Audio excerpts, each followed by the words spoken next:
today's episode of In the Huddle, talking some football, but we are going to focus on some hoops towards the back end as we are entering, as I like to call it, peak basketball season. Football season has finally come to an end. We are entering spring in a couple months, and our New York Knicks, Lil, for the first time in years, have been playing some awesome basketball. Tom Thibodeau, Julius Randle, and the boys, they got the job done again. The last two nights, getting the win over the Pacers on Saturday and the Detroit Pistons last night. So, Will, I'm going to throw it over to you. Last night, the Knicks get the win to put them above 500, 18-17, and they are currently the number 4 seed in the East, meaning if the playoffs started today, they would have home court advantage in the first round. So when I say that statement, Lil, what comes to mind? Man, a lot of joy, a lot of smiles, a lot of just pride and sometimes tears, because when we haven't been used to this as Knicks fans, man. It's been a long time, so it's almost like tears of joy when you see on social media. Let's go,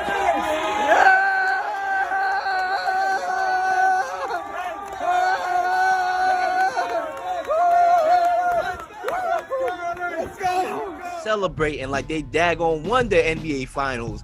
It just brings joy because there was a lot of negativity over the last couple of years with the Knicks. And I feel like a lot of this negativity is being overshadowed with optimism. Before it was Dolan, sell the team. It was always about James Dolan. And a lot of people, it was almost like we forgot about him. The hell with him. We don't even mention his name. It's optimism.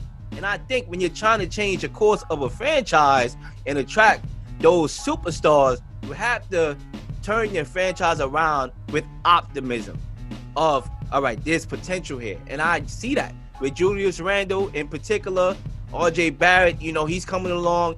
Julius Randle, he had to literally take a step back. And what I mean by a step back, I don't mean as far as production. I mean as getting guys around him better, not just getting his stats.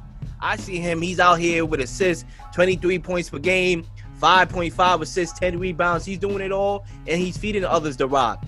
But at the same time, with the optimism, Zach, there's a little bit of a concern with me. And a lot of it has to do with Coach Tibbs. Granted, we got to give him credit because he literally came and he changed the organization and where they was headed. Obviously his defensive mind, you don't play defense, you don't play. It's that simple. And I like that. But the heavy rotation or the lack of going deep in that bench to get guys on the floor. When you have Julius Randle playing 38 minutes, RJ Barrett 35 minutes on a back-to-back. I feel like by the time these guys get to the playoffs, they're going to turn to ash because their legs is going to fall off. And I'm worried about that because, yeah, there's optimism now. They're in the 4th seed, but we also got to worry about when they get to the playoffs because they do have a 6-game rest road trip in May, right before the playoffs, with the 3rd toughest remaining schedule. So, yeah, there's optimism, and I like what Tibbs is doing, but with the minutes, with the development of Emmanuel Quickly and other guys, because we all know Tibbs is not a player developmental coach. Quickly, he's only playing 16 minutes last night. That worries me because I want to see him grow. And I don't know if that's going to happen. So with optimism, I'm a little bit like, I'm nervous. Yeah, I think that all of those concerns are totally valid, but at the same time, as Knicks fans, we just got to take a deep breath and say, wow, for all of the crazy, awful moments we've been through over the last couple of years, I think what makes this team right now so special is that it literally has come out of nowhere. I remember a couple summers ago, the Knicks missed out on Kevin Durant. They missed out on Kyrie Irving, and we ended up with Julius Randle, and everyone was making fun of this guy. Julius Randle, that's who the Knicks get. That's the Nets get KD and Irving. We get Julius Randle, and I've been watching Julius since his days at Kentucky freshman year, and his improvement has been unreal as he's gotten older and older and older. It really shows me how much a player could develop. Now, regarding your concern, one thing I will say is that the fact that Mitch Robinson and Taj Gibson are injured right now doesn't help the cause. I think once we have that healthy rotation and the full amount of healthy bodies, we'll see what Coach Tibbs could do. And also, I understand it was a back-to-back. These guys are playing a lot of minutes, but I think right now, as Knicks fans, we need to ride that momentum. And let's face the facts, Lil. Last night, I believe, was a game we had to have, because how many times over the last couple of years have the Knicks put together, maybe not as good of a run as they are on right now, but a good run, and they show us some optimism, picking up an unexpected win, and then the next thing you know, the following game, they come out and they just lose a game they have no business losing. They should win. And I think last night on the road against the Detroit Pistons, if you are a good basketball team like we know the Knicks are right now, that's a game you have to win. And luckily, the boys did come through. And I think right now we just have to enjoy the ride, because if you bring up those concerns when we get to the playoffs, maybe those guys are burnt out. Let's just get to the playoffs first and take it one game at a time and watch this team get better. Because if this team could get better and good now, imagine 2-3 years when Tibbs has fully established the culture. Leon Rose and Worldwide West are here for a couple of years, and there really is a culture established. I think New York could be a place to play, and I totally agree. It was an awesome thing to see how happy the Knicks fans were after they won the game, celebrating outside Madison Square Garden. You know it, I know it. New York City is a special place when the Knicks are good, and it has been too long. Even though we in fourth place in the Eastern Conference, we only 18 and 17. That could shift. The Wizards is on the rise. A lot of teams is coming up. The gap is not too big. So we can start sputtering. We have a West Coast trip in May, right before the dance, literally right before the dance, a 6-game road trip.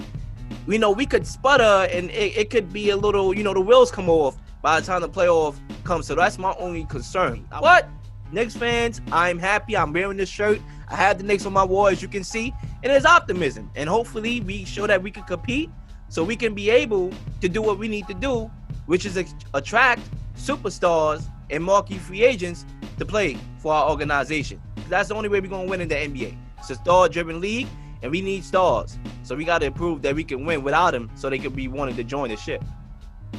Absolutely. It kind of reminds me a little bit of the Brooklyn Nets and the run they went on 2 years ago, and how kind of out of nowhere they had this young group of players that were developing and getting better. And I think the cool thing about this Knicks team is you have the young guys that are really producing right now, like your Julius Randle, like your RJ Barrett, like your Mitchell Robinson when he's healthy. But then you have the other guys, like you mentioned quickly, and Obi Toppin, guys that I think are, as rookies, they're only going to be getting better with the more time they get on the basketball court. So it's a good time to be a Knicks fan. I'm feeling optimistic, and that West Coast trip before the playoffs, it's going to tell us a lot. And we'll see how we do.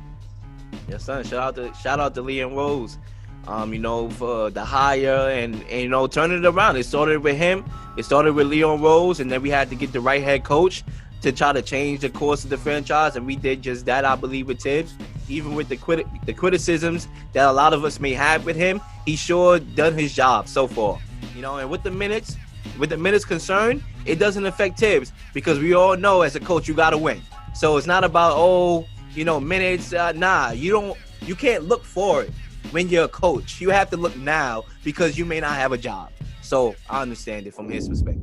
Mis 5 cojones, lo que digan tu amiga, ya yo me enteré. Se nota cuando